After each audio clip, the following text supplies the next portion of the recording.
systemic racism exists? Changing the definition of a word will not change minds or behaviors. The American Religious Town Hall is now in session.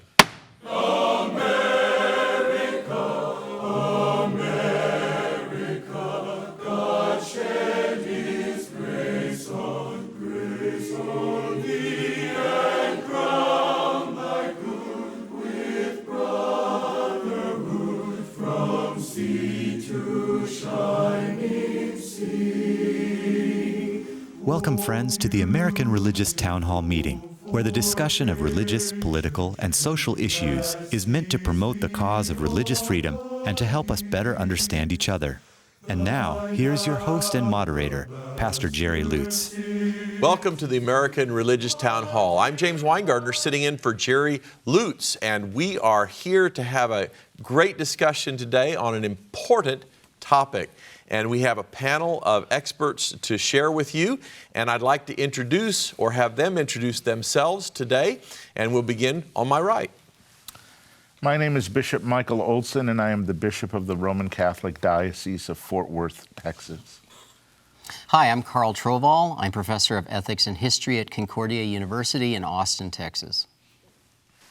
And I'm Tom Plumbley. I'm a minister in the Christian Church Disciples of Christ. I serve as senior minister at First Christian Church, Fort Worth, Texas. Hi, I'm Tony Matthews, and I'm the senior pastor at North Garland Baptist Fellowship in Garland, Texas.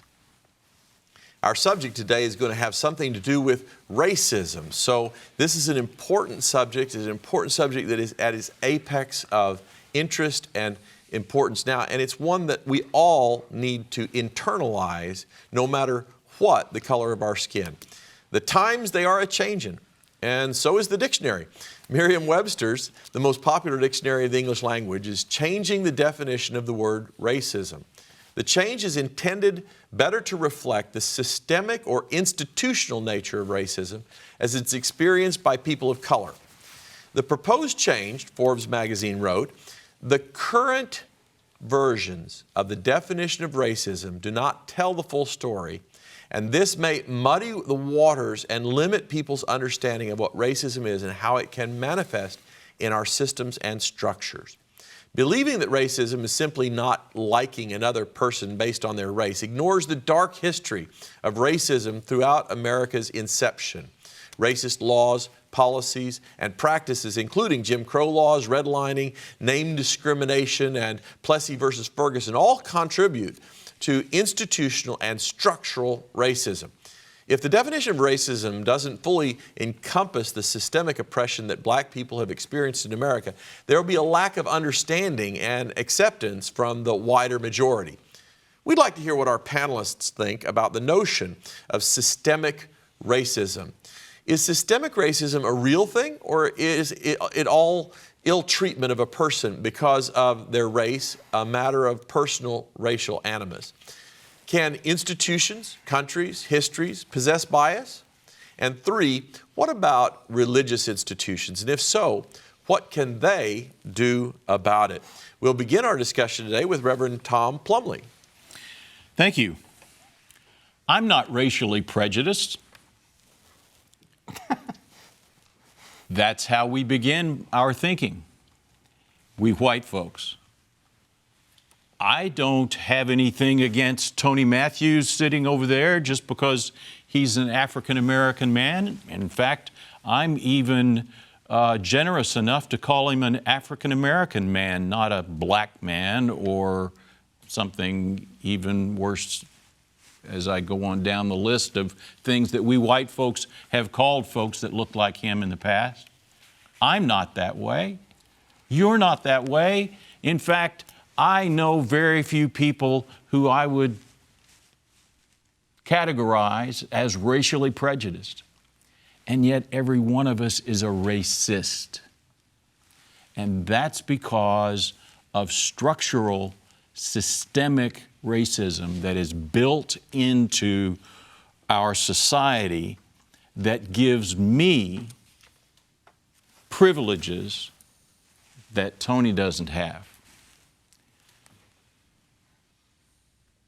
People like Tony are stacked and packed through a gerrymandering system into voting districts so that his vote is diluted, and there might be far more people in his congressional district than in mine.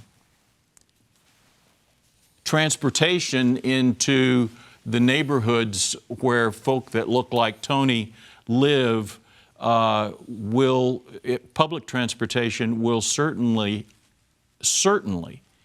be built after transportation to my neighborhood. Grocery stores, they want to be in my neighborhood.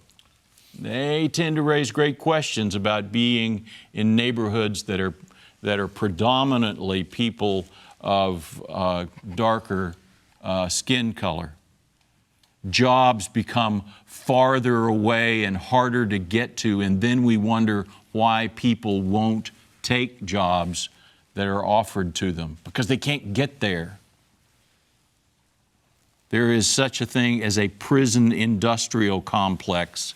There have been images of black males that have been projected into the consciousness of white people for generations, since the movie The Birth of a Nation to the George H.W. Bush campaign that flashed Willie Horton's picture in front of everybody night after night after night, scaring people that look like me with images of people that look like him. That is what systemic racism is. It's not being me personally feeling like I have any animus toward someone like that, but it's just the stuff that's in the air that I breathe and have breathed since I was born. That's what systemic racism is. It exists, and if we don't understand it, we can't change it. Bishop Olson? Well, thank you. A question comes up about systemic racism, and that is the remedy for systemic racism within the system itself? And if it's not, where does it come from, and what is it? And I think attempts just to simply change theory first by changing words always fall flat and are ineffective. In fact, oftentimes it's words and structures and theories devoid of reality that institutionalized racism to begin with regard to things like, is a slave, an African-American slave, a full person or not? That's a theory. Of course they're a person, but a theory that was enshrined in law, in concepts. I think we act our way into right thinking. If you look at the changes to the system that have occurred already and changes within the system for racism have been going on now really for a long time. One of the benchmarks would have been Rosa Parks. Rosa Parks decided, I'm not moving. All right, now her behavior, her action set off a series of events that helped change the system, that continues to change today. The civil rights movement, another benchmark that has continued to change society today. There are aspects, I think, also of our system that we have to look at is how and why do we exclude, and who has access to the basic norms that required for participation in society, and are they given it justly, like education, like employment, like health care, the basic things that we need, especially to foster the development of family life. The family, I think, is really the cornerstone of society, because that's what develops a human person into fully developed in a flourishing society. I think just simply changing words, and no one, I don't think Tom is espousing that or anyone else here is, can lead us into delusion. Now, that's not to say that words aren't meaningful, and some words do need to be changed, but it's got to come after a conscious reflection on what is causing our problems. Before we can say there's a systemic change, we have to listen to things like, why are African American young men terrified when they're stopped by police, even if the police officer is an African American? That is a common experience that requires our listening and attention. Why are African American mothers terrified for their sons with encounters with the police? Now, that also needs attention. The police, I think, also want to give it attention so that they can change society to be less dangerous and flourishing as a community. But I think we have to begin with actions, reflect on the actions, change our laws and our theories, and return back to sound practices. Super interesting question about, does language lead behavior, or does behavior lead language? Dr. Trovall? Oh, I think that they're mutually reinforcing, which is why it's important to speak about behavior and about language at the same time. There's no, just because we change words, I don't think means that everything's going to change. It's attacking what the issue is. I think that the idea also structural racism, you've talked about some marvelous examples of that, education, the prison system, voting. I want to go something even more visceral maybe and direct to those of us who are white. And that is this idea of white privilege. And by privilege, it doesn't mean that we don't have equal rights with everyone else. What privilege means is that it's to be perceived as an individual and to be not associated with anything negative because of my skin color. That's what white privilege is. And most domestic terrorists are white. Most school shooters are white. Most serial killers are white, and most rapists are white. And yet, when I walk down the street, people don't go, oh, there's a white male. He's possibly a serial killer, or I don't get, no one attributes those negative associations with me because of my whiteness or because of my maleness. I'm afforded privilege because of my whiteness. And the flip side, though, doesn't always work, because I can't tell you how many times I've heard in white communities, well, you know how some African Americans are, you know how some black people are, and they qualify it with some, but the point is there's this almost subtle association that because a majority of black people behave in a particular way, that means that they all do, and that this is a characteristic of them as a result of their skin color. That, to me, is what systemic racism looks, in that we don't afford the privilege of a person being that individual. And the weird thing is that I don't think any of us consciously want to do that. I mean, a lot of us don't, but we do, because we've been raised systemically with language that speaks in a particular way that makes us think the way we do. Maybe it hit me the most was when I was a pastor in Laredo. And I remember having my collar on, my clerical collar, and I was at the back of the line, and a woman at McDonald's said, "Father, you know, what do you need?" And it was like, I'm in the back of the line. And I thought, wow, I'm being treated differently because I'm wearing my clerical collar. And I thought, all of a sudden, I started seeing how I was treated different because I was male.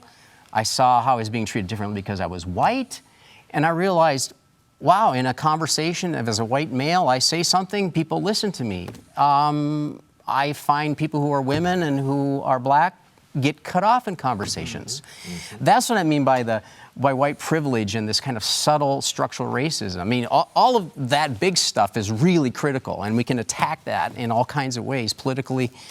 But I'm thinking about our social interactions on a very human level. That's white privilege.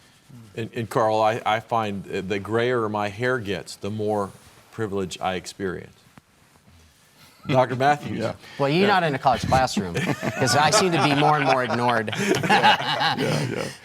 This is a really fascinating conversation, one that I wish Americans can have around dinner or lunch without being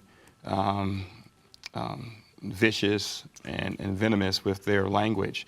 An observation that I have, and I've had it for several years, is I think one reason we haven't really been extremely successful in attacking this is because within certain communities, the Black community, the African American community, within the white community, there's disagreement over if these things even exist.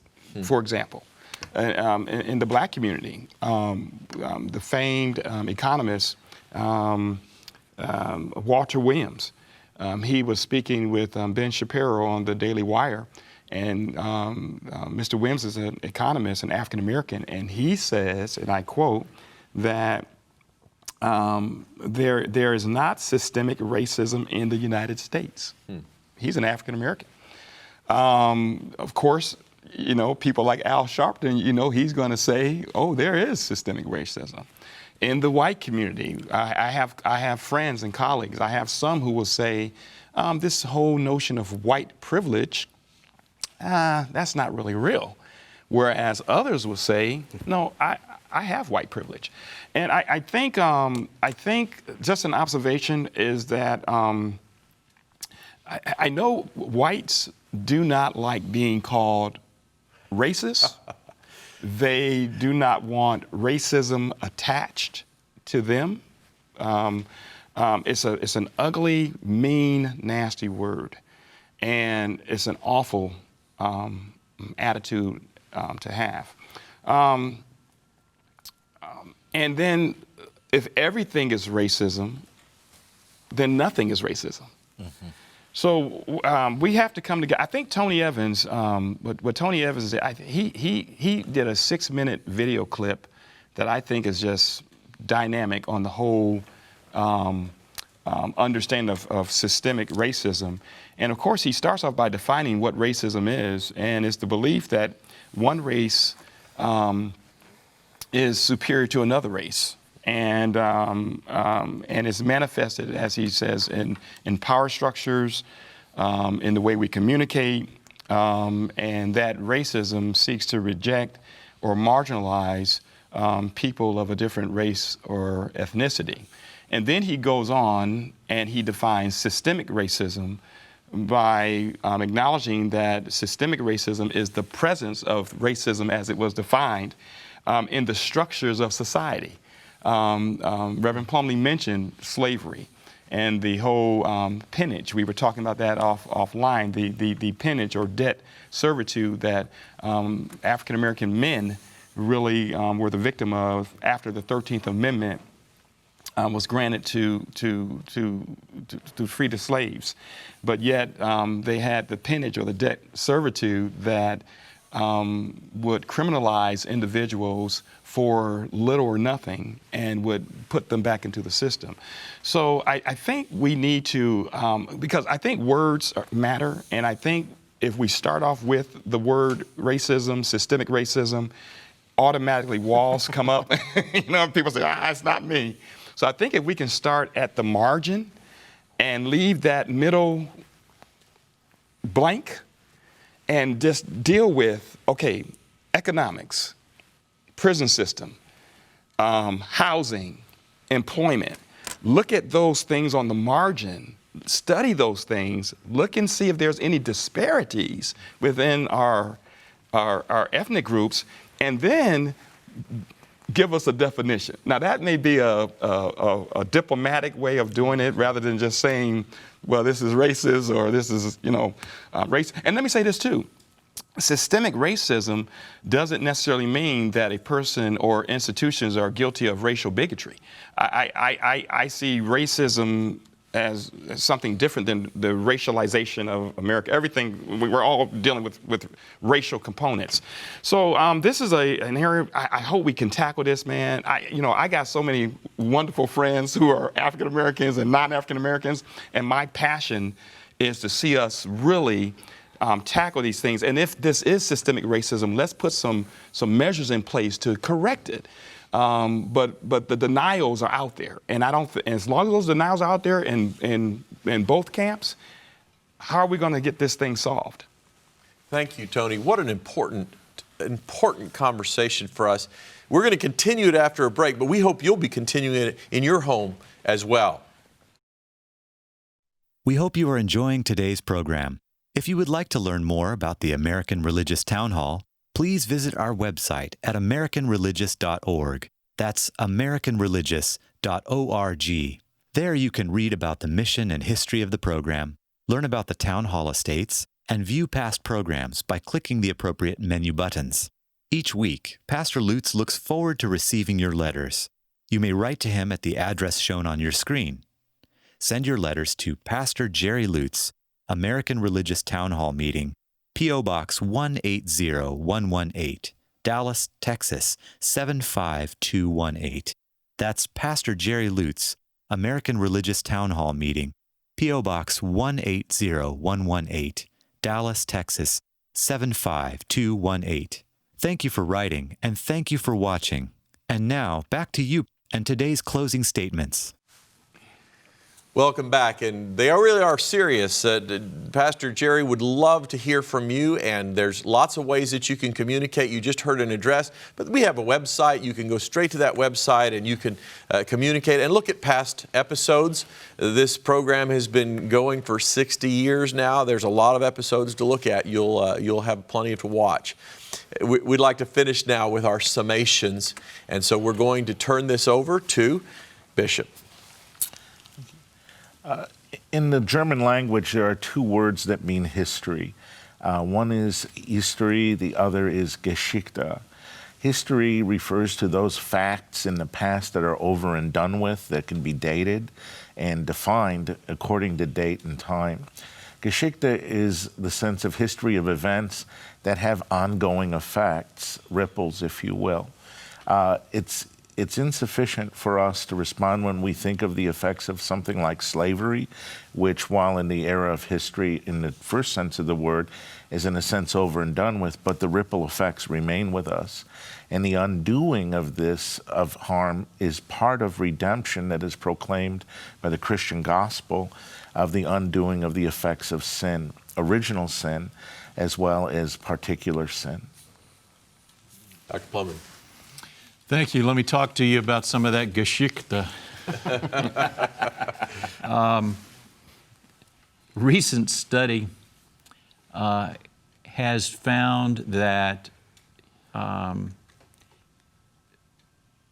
communities of color, neighborhoods of color, tend to be up to 20 degrees hotter, temperature-wise, simply because of lack of shade trees, more concrete, more asphalt than communities in which white folks live, leading to not only heat-related illnesses, but anger, domestic violence, and all that stuff that we tend to lay then on people of color and ask, why are they so angry?